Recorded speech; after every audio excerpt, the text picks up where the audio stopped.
یہ میری خوش قسمتی کہ میں حضور کا امت ہوں، ساری زندگی اس کا شکریہ ادا کرتا رہوں تو کہ شکر ادا۔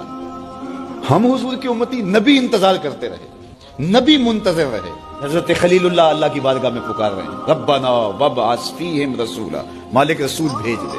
کوئی کہتا ہے لیسا بفظ ولا بغلظ، وہ ترشرو نہیں ہوگا، سخت مزاج نہیں ہوگا، ماتھے پہ شکنے لانے والا نہیں ہوگا، وہ پیار بانٹنے والا ہوگا، بس وہ آیا جا رہا ہے۔ حضرت عیسیٰ نے تو نام بھی بتا دیا نا، مبشرا برسول یاتی من بعد اسمہ احمد، لوگوں میں جا رہا ہوں، چلو نام بھی بتا دیتا ہوں، میرے بعد جو آنے والا اس کا نام احمد ہوگا۔ نبی انتظار کرتے رہے، 12 نبیوں نے انتظار کیا، حضور کی امت میں ہونے کے لیے تمنا کی۔ نستورہ راہب انتظار کرتا رہا، بحیرہ راہب انتظار کرتا رہا۔ شب ہجر کی سختیاں کوئی اس سے جا کے پوچھے، تیری راہ تکتے تکتے جسے صبح ہو گئی۔ زندگیاں گزار دی انہوں نے۔ سلمان فارسی کی کہانی سن، مجوسی کے بیٹے تھے، حق کی طلب میں نکلے، باپ نے گھر سے نکال دیا، ایک پادری کے پاس جا کے رکے، زندگی بھر اس کی نوکری کی۔ جب اس کا آخری وقت آیا، اس نے کہا میری تدفین کے بعد غموریا چلے جانا، وہاں کا پادری خدا رسیدہ ہے، تجھے اس سے کچھ مل جائے گا۔ کہتے میں وہاں سے غموریا آ گیا، پھر اس پادری کی ساری زندگی خدمت کی۔ جب وہ مرنے لگا تو اس نے کہا کوئی ایسا شخص نہیں ہے جس کے پاس اب میں تجھے بھیجوں، لیکن نبی آخر الزمان کے ظہور کے لمحے آ گئے، تو یہاں سے یثرب چلا جا، وہ اس نبی کی ہجرت گاہ ہوگی، تیری زندگی سنور جائے گی، تو نے بڑی محنت کی ہے، بڑی نوکری کی ہے میری۔ کہتے میں نے اس کو کہا کہیں ایسا نہ ہو میں دھوکہ کھا جو، مجھے کوئی نشانی بتا دو۔ اس نے کہا 3 نشانیاں، ایک صدقہ نہیں لے گا، دوسرا ہدیہ رد نہیں کرے گا، تیسرا 2 کندھوں کے درمیان مہر نبوت ہے۔ کہتے میں نے اس کی تدفین کی، یثرب کی جانب جاتے ہوئے ایک قافلے میں شامل ہو گیا، انہوں نے مجھے پکڑ کے اپنا غلام بنا لیا، لیکن میرے پہ مہربانی یہ کی کہ مجھے بیچا جا کے مدینے میں۔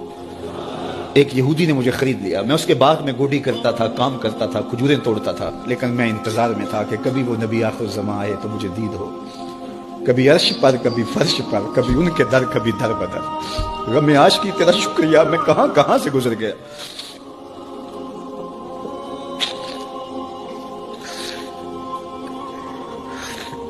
کہتے ہیں ایک دن میں اپنے باغ میں کھجوریں توڑ رہا تھا کہ ہواؤں میں مستی پیدا ہو گئی اور ہر سمت سے طلع البدر علینا کی صدائیں گونجنے لگی۔ میں سمجھ گیا کہ وہ لمحے آ گئے، میں نے چھلانگ لگا دی اور دوڑ پڑا۔ میرے آقا نے سمجھا شاید غلام بھاگ گیا، اس نے دوڑ کے مجھے پکڑ لیا۔ میں نے اس کو کہا کہ میں نوکر تیرا ہی ہوں، لیکن دل نوکر کسی اور کا ہے، میں بھاگوں گا نہیں، مجھے جانے دے۔ میں کچھ کھجوریں لے گیا تھا صدقے کی نیت سے، جا کے حضور کو پیش کی۔ آقا کریم نے فرمایا ہم نبی صدقہ نہیں لیتے۔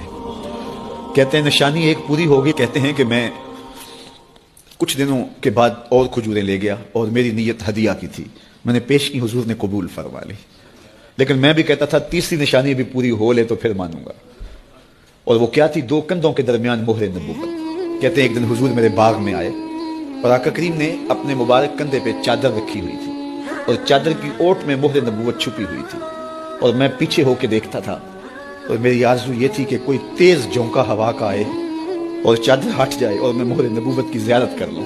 حضور میرے ارادہ قلب سے آگاہ ہوئے، فَأَلْقَى إِلَيَّ رِدَاءَهُ، حضور نے چادر اتار کے میری جانب پھینکی اور پھر ایسے رخ کر کے فرمایا انظر إِلَى مَا أُمِرْتَ بِهِ، اس پادری نے جو بتایا تھا دیکھ لے آ کے۔ تو کہا میں نے دیکھا کہ حضور کے درمیان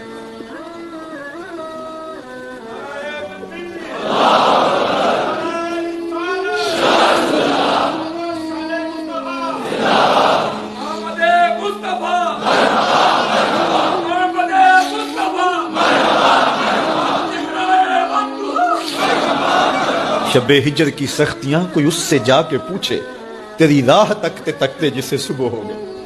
ہم نے تو کوئی انتظار نہیں کیا نا، ہم نے تو کوئی دکھ نہیں سہا، ہم سوئے تھے مقدر جاگ اٹھے۔ ہمارے والد مسجد سے مولوی صاحب کو بلا لائے، انہوں نے کان میں آ کے کہا مبارک ہو تو حضور کا نوکر بن کے آ رہا۔ میرے والد گرامی ایک شعر جھوم کے پڑھا کرتے تھے، محمد جانے جانا ہے پیغمبر ہو تو ایسا ہو، رسولوں کی بشارت سے مبشر ہو تو ایسا ہو، امر توقیر کا سب کو موقر ہو تو ایسا ہو، کیا ہم کو غلام ان کا مقدر ہو تو ایسا ہو۔ میں اپنے مقدر پہ قربان نہ جاؤں، آپ اپنے مقدر پہ نثار نہ جائیں، ہمیں وہ نبی ملا جو نبیوں کا نبی ہے۔